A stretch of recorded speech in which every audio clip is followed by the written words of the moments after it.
Hello. Hello. Well, Hey, Senator. Senator, we're going to kick things off now. That is great, everybody. I'm excited. This is former Congressman Mike Ferguson. I lead the federal policy team at Baker Hostetler. Thanks for joining us for the final version of our 32nd annual legislative seminar. We have a very special guest batting cleanup today. He was a football player, but he can bat cleanup too. I'm joined as always by my friend and colleague, former Congressman Heath Shuler. Heath, great to be with you today for this final session. Yes, thanks, Mike. It's going to be a great day. Cory, we're so excited to have you on, and what a great timing to have you on so many different ways. So thanks for participating today again. So before we get started, I want to give a special thank you to Lindsay Sonich from our Baker Hostetler team. She has been coordinating behind the scenes all of our webinars this year. It has not been an easy task with congressional schedules and votes and everything else. We've had some changes and we've had to be able to work on the fly here sometimes. And Lindsay's done an amazing job. So Lindsay, thanks so much for all of your work. And I'm very, very pleased now to introduce our special guest. Senator Cory Booker has been a guest on this program before. He really made a name for himself as the mayor of the biggest city in the greatest state in the union, the state of New Jersey. He was a visionary and innovative leader of the city of Newark, and he has now been in the U.S. Senate for several years. He made a further name for himself when he ran for president recently. And I know, Cory, you said that experience helped make you a better senator too. So interested in hearing more about that. But without any further ado, welcome to the program, Senator Cory Booker from New Jersey. Listen, Congressman, I'm grateful to be with you all again. I'm grateful for the expertise at your firm. So many people from your team have been helpful and supportive to me to be a better lawmaker, a better leader. And I'm just grateful for the friendships that we have, and happy to be grilled by two men who are so brilliant and experienced. I'm ready for it. I've been working out every day this week, just getting prepared for this, this time in the ring with you two. Well, I don't know that I'm much of a challenge, but Heath is a pretty big fellow. So yeah, quarterbacks are soft. You know that, Cory. Yeah, that's true. That's very true. That's very true. Not the real blue collar working guys like us tight ends. That's right. Yeah. Well, I remember very well our conversation about a year ago when I was sort of going along with the conversation as a football fan, and I was letting you two star athletes to chat about all sorts of interesting things, which was great stuff. But we'll get to some of that because there's some interesting sports related policy issues that we're going to talk about today. Heath is much better one to chat about those than me. But Cory, let me start off with what's going on, some of the hot issues right now. Your leadership is trying to cobble together this coalition on this infrastructure package. There's been kind of some fits and starts with whether that's going to be coupled with a reconciliation, a budget bill and budget resolution and a reconciliation bill. What's the latest, and how do you think this plays out? Well, look, I think that we all as Americans should just step back and recognize what has happened in really the span of the three of our lifetimes. We were a nation that believed, like businesses have to, that you invest in the things that give you the best returns. America led the planet Earth in investing in the things that businesses have to invest in. Quality of your employees, your physical plant, staying ahead of the competition. That's staying ahead of the competition is research, quality of your employees is education, and your physical plant is your infrastructure. So we were ranked the top in the globe for doing that. And it was one of the reasons why we ushered in, at that time, obviously India and China are passing us, but the biggest expansion of the middle class that the planet Earth has ever seen. So we inherited, in terms of physical plant, the best house on the block, on the global block, from our grandparents. And now what we've done with that is we've trashed it.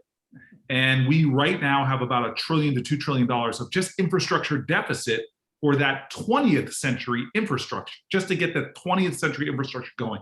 For example, you go from Boston to DC, that's the Northeast corridor, the busiest rail line in all of North America. It goes half an hour slower than it did in the 1960s.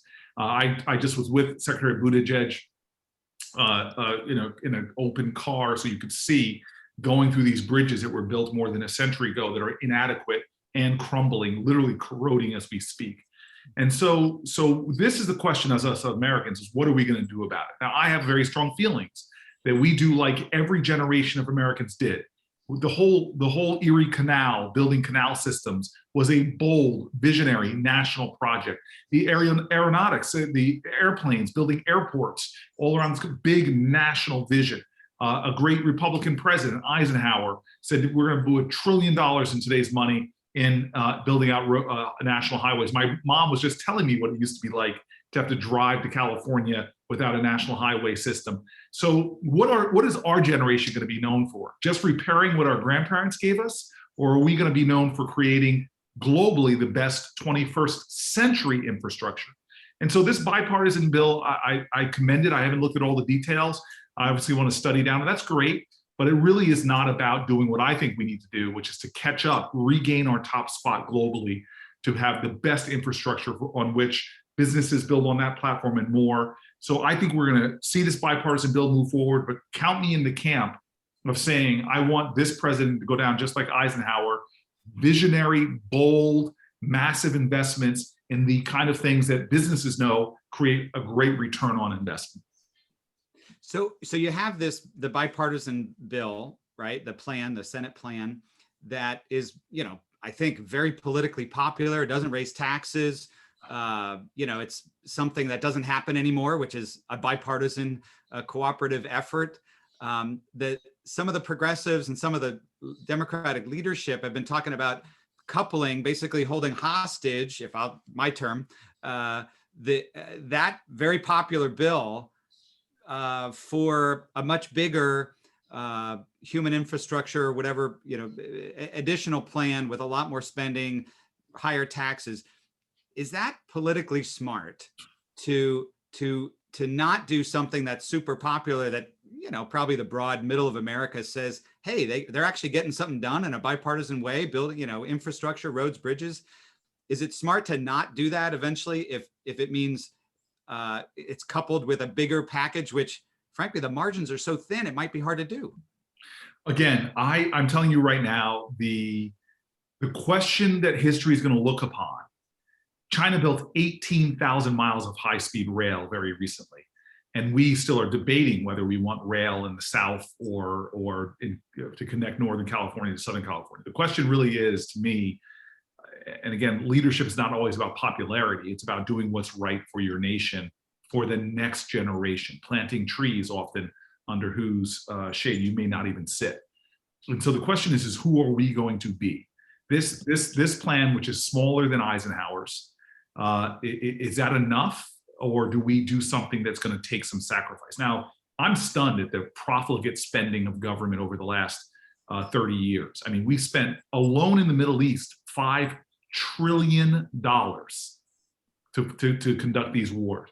It's not like America didn't find that money.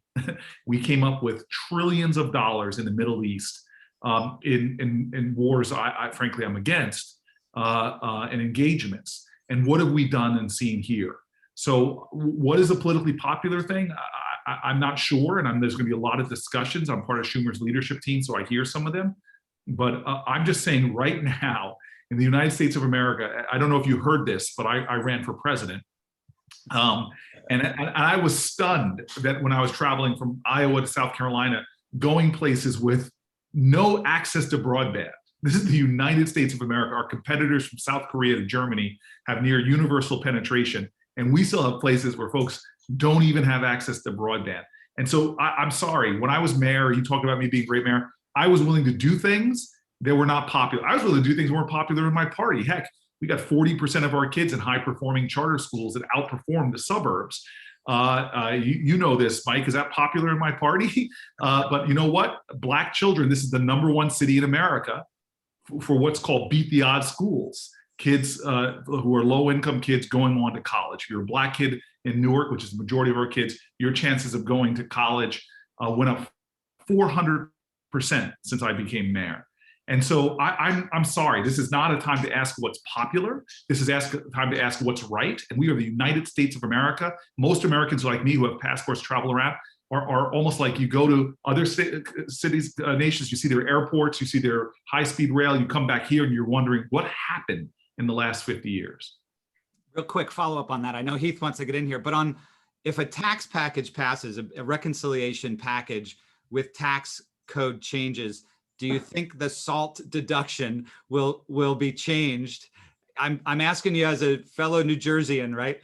I know Gottheimers and others are working so hard on this in the House. What do you think? Does that change? I have no problem seeing the highest marginal rate go up a little bit, but dear God, give us the state and local tax deduction back. It's to me, it is abjectly unconscionable that got taken away. So I stand on the Gottheimer side of the Democratic Party.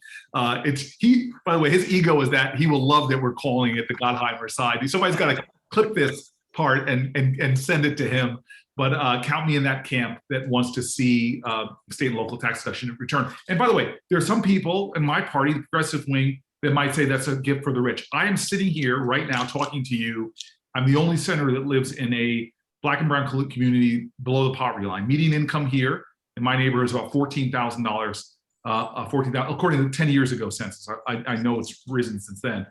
I pay, there's a $10,000 in state and local taxes for my home here, my 3-family home. I'm paying well over that $10,000 sort of deduction, $10,000 allowance. So it's crazy. This is not about the wealthy. It's about working class New Jersey families who are struggling to make ends meet when childcare is going up, prescription drugs are going up, college education is growing up, and all of that. So yeah, I stand with Josh. Cory, on the recent decision that the Supreme Court just made regarding we played at the wrong time. Yes. We played ball at the wrong time. Completely wrong time.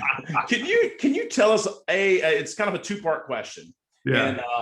And so the first question is, tell us a little about your legislation that you have and what that would entail for the student athletes. And I think the most important thing is there anything in that legislation, or will there be something to protect the smaller schools? Because kind of in my network and the people that I communicate with, I've spoken to all the Power 5 schools, and they really believe that there's going to be this huge division that's going to ultimately happen between the larger schools, those schools that are in large media markets, and then the smaller schools. I mean, my son's a student athlete now at Appalachian State. They do extremely well in football and other sports, but relatively speaking, they're not in the Power 5 conference. So what's going to happen to those type schools moving forward? Because they can't afford a lot of their programs now. Even through COVID, so many smaller schools dropped some of their sports, and how does that impact Title IX and so forth? Right. So I appreciate the way you asked that question, but can you allow me just give me some latitude to give a little bit of a pullback before I answer that specificity? Absolutely. Okay. So the floor is yours. I have had a bone to pick with the NCAA since I started seeing the ridiculousness when I played ball. And I went to a very reputable school that didn't abide by the floor of the NCAA. They set their own standards at Stanford. So I don't want to lump all schools into this. I had a great conversation with the leadership at Notre Dame recently. It was like, please, let's address these things. We find them morally offensive as well. So there are a lot of schools out there that agree with what I'm about to say. But the NCAA is a $15 to $20 billion business. And you literally have kids who are struggling to make it. Remember Shabazz Napier, who said, I can't afford to eat on some nights. So I came from a middle-class family out to Stanford. My parents could afford to fly out to see me, supplement with the scholarship fell short. But what I saw in my NCAA days is that their universities are making millions of dollars off of their athletes, no guarantee of an education, no guarantee of even the time necessary to study to get an education. If you put some people in seats for the first 2 years but blow out your knee, you lose your scholarship. You might be 2-3 years out having to take money out of your own pocket to cover your medical expenses for a spinal injury, for traumatic brain injury or more. I could go on with the things that just like people who watch sports like I do, love college ball, don't realize that these universities and the NCAA are making millions of dollars, and so many young students, and I've talked to so many of these athletes and student groups, find themselves with a raw deal and not an education, going in their own pocket to pay for medical expenses, trying to get those last credits through their own pocket, and like they were sold a bill of goods.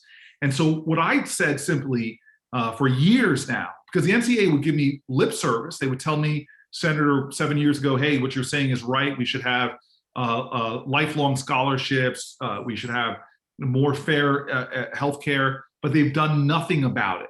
And so what I'm simply saying is there should be a simple basic bill of rights for kids, especially because the NCAA has been able to escape even enforceable protocols on things from concussion protocols that protect their athletes' safety to even sexual assault protocols. Get this, you're now a coach whose financial incentive and job is incentivized by winning this big game. Your key player just gets a serious hit. You put him over the sideline, hey, can you go back in? When that kid should be probably sent to the hospital because he got such a hit. All the wrong incentives right now are in this profit-making business, not protecting the well-being, the safety, the education, and the health of athletes. And so I propose an athlete's bill of rights that really is just about protecting those basic standards. And there's enough money, not just the Power Five, in the money revenue-generating sports. There is enough money there to create for college athletes writ large basic insurance for your health and for the kind of scholarships that I believe students should get, and a few other basic things. To say there's not enough money when the highest paid person in most states, the government employee, is a coach or basketball coach. To say there's not enough money when the NCAA tournament alone makes hundreds and hundreds of millions of dollars for the NCAA, not to mention the BCS Bowl and more. And so I'm just a big person that says enough is enough. There's too many stories, too many kids dying literally from heat exhaustion and more being pushed to create profits for some. But I do have some latitude to differentiate, now getting to your question, between the Power Five and a Division II or Division III school, or even that don't. And that's why I think that we should create a more sharing of a lot of the revenue to make sure that even those kids who are playing sports have some kind of floor to them. And it's interesting to me, the conversations that I've been getting with athletic directors and others who feel like they're in this terrible trap and there's got to be an off-ramp soon because it's just an arms race right now. You know this, these schools, as opposed to pouring the money into programs that help athletes writ large, they're pouring monies into facilities now that some professional teams don't have as nice. They're competing against each other for coaches with the salaries going higher and higher and higher. There is a better way to make what we call student athletes the center again of college sports and not the peripheral afterthought with all the money that's going on. Let's invest that money in making sure that athletes' experience is about their safety and their education, and not about just continuing to drive profits of which they share none of. That's very good. Yeah, and I think so much that you have touched on. How do you see this policy going forward? Do you think that there has been enough attention that the NCAA is going to make this decision, or is it going to have to be legislated through Congress? So I don't trust the NCAA to make this. I've had the same conversation with them for years now. And so this is what's going to happen. This is where I see this whole playing out. We have the leverage in Congress right now. We do. They need, with all these different states passing their name, image, and likeness rules, they need to come to the Congress for, as you all know, federal preemption. In other words, let's create a single standard. I'm like, okay, I can see that happening, but in exchange for that, you are going to protect this health, safety, well-being, and educational prospects of athletes, period. Because in a 50-50 Senate, every senator has a lot of power, and there's no way I'm going to let anything happen that gives the federal preemption without basic protections for athletes. The great thing about it is, on the Commerce Committee with Senators Moran and on the Republican side, Cantwell, others have been incredibly open to negotiating something that protects athletes as well as deals with federal preemption. So I think there's a pathway in the Senate to get something done. The NCAA, I have to say, has a difficult job. It's not even herding cats. They're trying to, it's like Noah, trying to get all these different animals onto the same boat. So I'm very sympathetic to the head of the NCAA. But we have the forcing mechanism. And just like people don't know the story of college football, it was Roosevelt who, when college players were dying time and time again, called the sort of the leaders of college football up to the White House and basically said, let's create some health and safety standards, forced it upon you guys and really that saved college football and was a precursor to the forming of the NCAA. We need to get back to the federal government being concerned about the safety and well-being of college athletes. I think we have an opportunity here. I'm hoping we can join arms in a bipartisan way. There's a sign of that happening and get that done. If that happens, my washed up athlete cred will go a lot higher. Well, I think you're right. Something has to happen because I've been very fortunate. I volunteer coach, and at the high school that I coach, in the last 2 years, we've sent 12 kids to play Division I football. And so they've done extremely well. And there's an entire group behind them. But I'm starting to hear from parents, well, which schools are going to be, or which states are going to be the best for my child based upon income and based upon them having opportunities to make money outside of the classroom. Yeah, because so I think that's going to, I mean, because the states are starting to play that now. I mean, and I still follow so many of those kids, and they're promoting themselves today. They're promoting themselves on social media today, saying, if you're interested in my name or my likeness or advertising, let me know. So it's going to change the dynamics of college football altogether. Considerably. Cory, let me ask you. I'm going to turn it back over to maybe some other policy stuff that I can talk about this all day. So you and I both. Anytime you want to talk, I'm always here for you. No, I love it. I just wish you and I were playing now and not back. First of all, I probably wouldn't be able to compete now, seeing some of these. Me either. Yeah, but the chance to monetize your social media accounts, it's just like a lot of great opportunity out there that I'm excited that these athletes are going to get a chance to partake in. Cory, let me ask you about another issue you've been a real leader on. It's criminal justice reform, police reform in particular. More recently, I know you and Tim Scott have been working on pulling a package together, trying to find a bipartisan solution there. There have been deadlines, and deadlines have floated away. I have to say, I think these were some of your best moments in some of the presidential debates. I, for one, thought you had the best of Joe Biden on some of these issues, but he's the president now, and he's your partner, right, in some of this stuff. So what's the latest on police reform, for instance, and is there an opportunity to find a bipartisan solution there? Yeah, my most ignominious moment now that he's president is at some point in the debates, we were talking about marijuana. It's ridiculous that we have a nation that there were more marijuana arrests in recent years than there were all violent crime arrests combined. That means there's people who have criminal convictions for doing things that 2 of the last 4 presidents admitted to doing. And so Biden came and said, I'm against, legalization.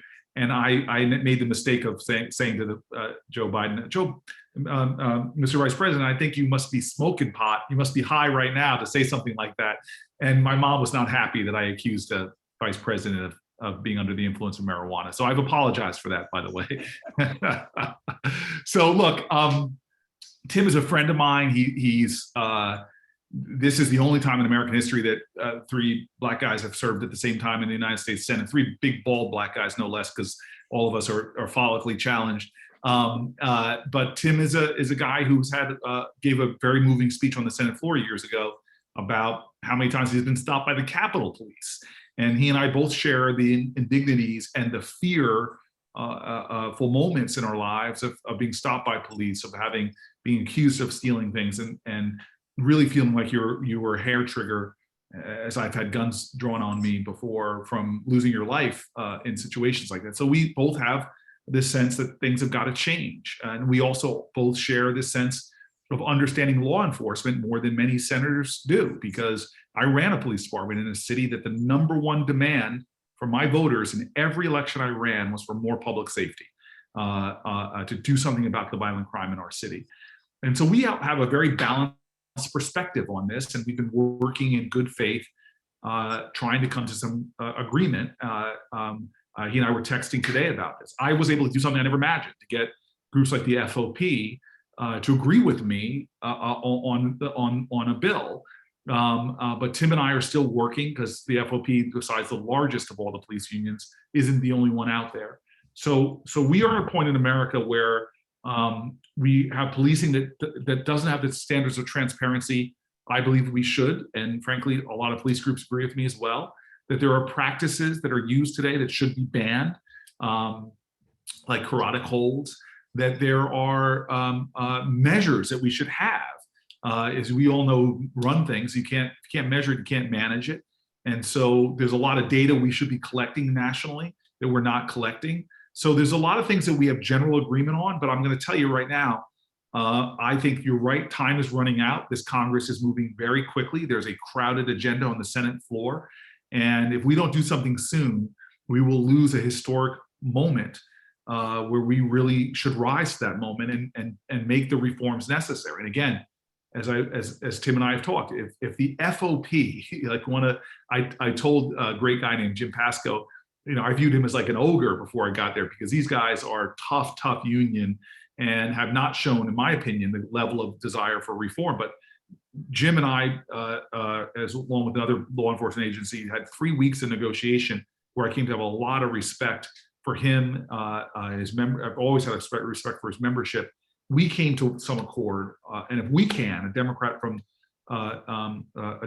New Jersey and the head of the president, rather, of the administrative head, rather, of the FOP, can come to a lot of agreements. I'm sure hoping that Tim and I could work the final details out and get a bill done.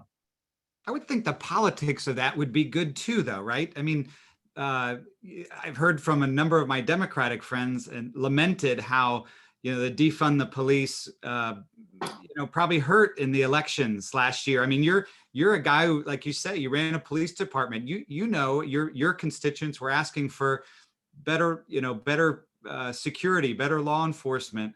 I would think of coming together on a bill with a solution, a bipartisan effort would be good politics for both sides, right? Yeah, look who won. Look who at least is winning in the New York City race, a former cop who knows that often the communities that are most underserved by policies that help for public safety are minority communities. Now, at the end of the day, you talk to anybody in my neighborhood, and they are very sophisticated to know that what the things that often lower crime are not necessarily more police in the streets, but more economic opportunity, more investment in education, and more. So there's a sophistication in our communities about what creates safety. But you're right. I think this is not just a political win for America, but one of the reasons why a lot of law enforcement groups I've been negotiating with have leaned in is because they just know we are losing ground because of the erosion of trust amongst communities and law enforcement. And I'll give you an example of that for a fellow New Jerseyan. We have had a 90% drop this year versus the previous years, 90% drop in applications to be a New Jersey state trooper. 90% drop. The esteem of these agencies is going down, and that's actually not good for the public to have a less of a pool to select excellent officers from. So we are in crisis in America, and this is a moment where all of us, from people who are concerned about civil rights, about just and equitable policing, as well as those people who are concerned about law enforcement, this is a time to act. And if we don't, and I think there's a 50-50 chance whether we get something done or not, if we don't act, this is another shameful moment for Congress. And I know I'm at the center of that, and that's why I've been bending and contorting myself in every way to try to make a bill that can attract people on both sides of the aisle. Well, we certainly wish you well in that endeavor. It's so important for the country. It's important for our culture, our kids, that we have both a fair criminal justice and policing in our communities, and we have trust in those folks that are protecting us. But you're a leader on a lot of different things. You're involved in a lot of different things, and we know your time is so precious. So Heath, I know you and I both talk about how we love talking to Cory Booker. And Absolutely. Cory, you're a great guest. Yeah, Thank but you. no, I have to get something off my chest, man. I mean, Mike, I mean, just like look at Heath's background. Do you see this? Like it's these wood panel. I mean, there's a whole forest represented there. It's so sophisticated. You and I just got like a wall. We just pulled out a hammer. He's got this grandeur and esteem about him. You and I are just two Jersey guys trying to keep up. You know, mine's drywall, I think. Yeah. I don't know what's back there, but you know, I have my Raiders helmet, my Saints, the Washington football team. I have my football stuff, but I just think I got my colleagues that I've served with right here. So you have a presidential background. We've got junior senator from New Jersey background. I think I have a baseball somewhere that I caught at a minor league game in Trenton once. I don't know. Yes. Cory, thank you for your time. It's you guys. I really enjoy this, and I appreciate the perspective that you two have, and for our country, and frankly, you are both patriots, and I hope we can have more conversations in the future. Absolutely, thank you, Cory. Thank you. We're closing out our 32nd annual legislative seminar. We thank our guests for being with us today and for this whole seminar series. And keep us in mind next year. We are going to be back in person, we hope, next year. And Heath and I will be back interviewing guests, and we hope we'll all be together in person in Washington next year. Heath, thanks so much. You're a great partner in these endeavors. Thank you, Mike. It's been a great session we've had.